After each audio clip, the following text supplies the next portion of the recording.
โครงการพลังลมมอนซุนได้มอบเบี้ยกาแฟจำนวน1ล้านเบี้ยให้เมืองซานไซแขวงอัตตปือและเมืองดากจึงแขวงเซกองวันที่19มิถุนายน2025โครงการพลังลมมอนซุนได้มอบเบี้ยกาแฟจำนวน1ล้านเบี้ยให้เมืองซานไซแขวงอัตตปือและเมืองดากจึงแขวงเซกองซึ่งพิธีได้จัดขึ้นที่โรงเรียนบ้านเสียงหลวงเมืองดากจึงเข้าร่วมมีทานหัสนัยศรีบุญเรืองว่าการเจ้าเมืองสานไซทานสมพรสายสุวรรณของเจ้าเมืองดากจึงมีต่างหน้าบริษัทพร้อมด้วยประชาชนเข้าร่วมทานเสาวลิตขันไซยภูมิผู้อำนวยการเขตภาคใต้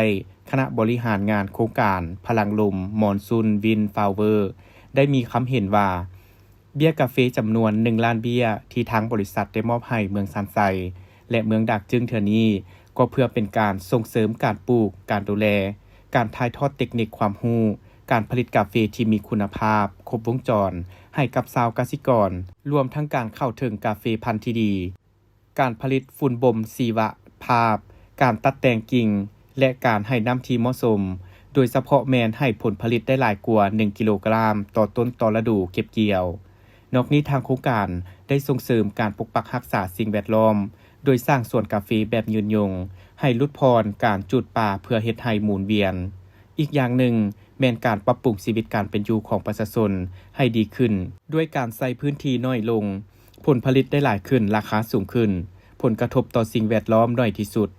โดยกาแฟ1ต้นให้ผลผลิตเฉลี่ยบ่น้อยกว่า1กิโลต่อปีดังนั้นกาแฟ1ล้านเบี้ยจะให้ผลผลิตบ่น้อยกว่า1ล้านกิโลกรัมหรือ 1,000 ต้นต่อปีซึ่งมีมูลค่าบ่น้อยกว่า20ตื้อกีบและสามารถเพิ่มผลผลิตให้ได้2กิโลต่อต้นต่อปีก็จะมีผลิตภัณฑ์รวม 2,000 ต้นและมีรายรับบ่ต่ำกว่า40ตื้อกีบต่อปี